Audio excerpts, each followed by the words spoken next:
ছোট একটা ছেলে গরিব পরিবারে জন্ম হওয়ায় সব সময় অভাব অনটন দেখতে থাকে। তার বাবার চাকরিটা চলে গেলে তাদের সংসারের অভাব আরো বেশি বেড়ে যায়। এত অভাব সহ্য করতে না পেরে তার মা তাকে এবং তার বাবাকে ছেড়ে অন্য একটা পুরুষের সাথে চলে যায়। তখন থেকে তার জীবনে একটাই লক্ষ্য ছিল, বড় হয়ে সে অনেক ধনী হবে, অনেক টাকা পয়সা ইনকাম করবে। তারপর টাকা কামানোর জন্য সে এমন এমন কাজ করে যা আপনি কোনোদিন কল্পনা করতে পারবেন না। বড় হয়ে ভিক্টর টাকা কামানোর জন্য শহরে চলে আসে। পুরা দিন রাজমিস্ত্রির কাজ করত আর রাত্রেবেলা রাস্তার পাশে ঘুমিয়ে থাকতো, কারণ ঘর ভাড়া নেওয়ার জন্য তার কাছে এত বেশি টাকা ছিল না। এক রাত্রে সে শুয়ে শুয়ে ভাবতে থাকে, এভাবে কাজ করে সে কোনোদিন ধনী হতে পারবে না। সারা রাত ভাবতে ভাবতে সে একটা প্ল্যান বানায়। প্ল্যান অনুযায়ী এর পরের দিন সকালবেলা তার কাছে যত টাকা ছিল সে সব টাকা দিয়ে দোকান থেকে ভালো পোশাক কিনে এবং পরিধান করে।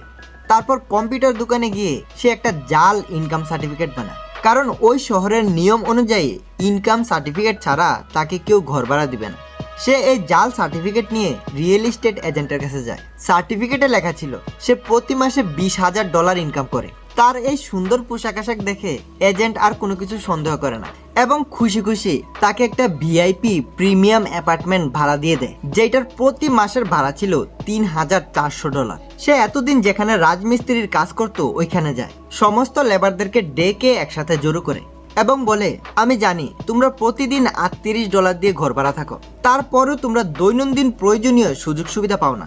তোমরা চাইলে শুধুমাত্র $2 বেশি দিয়ে অর্থাৎ $40 দিয়ে আমার প্রিমিয়াম ভিআইপি লাক্সারি অ্যাপার্টমেন্টে থাকতে পারো, যেখানে ওয়াশিং মেশিন এবং সুইমিং পুল থেকে নিয়ে সব রকমের সুযোগ সুবিধা আছে।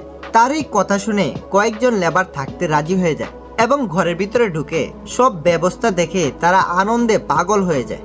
মাসের শেষে ভিক্টর এই একটা ঘর ভাড়া দিয়ে $6,000 লাভ করে। তারপর সে আরো 10টা ঘর নেয়। সব কয়টা ঘরের ভাড়া দিয়ে সে প্রতি মাসে অনেক টাকা ইনকাম করতে শুরু করে। কিন্তু তার এই আনন্দের সময়টা বেশি দিন থাকে না। একদিন তার কাছে একটা কল আসে। লেবাররা নিজেরা ঝগড়া লেগে ঘরের সমস্ত কিছু ভেঙে ফেলছে। বিরক্ত হয়ে প্রতিবেশীরা পুলিশকে কল করে দেয়। যেহেতু এই ঘরটা ভিক্টর এজেন্ট থেকে নিজে ভাড়া নিয়েছিল, তাই পুলিশ তাকে ধরার জন্য খুঁজতে থাকে। তারপর সে কি করেছিল এবং সে কি ধনী হতে পেরেছিল, দ্বিতীয় পার্টটা দেখতে চাইলে 1000 লাইক করেন।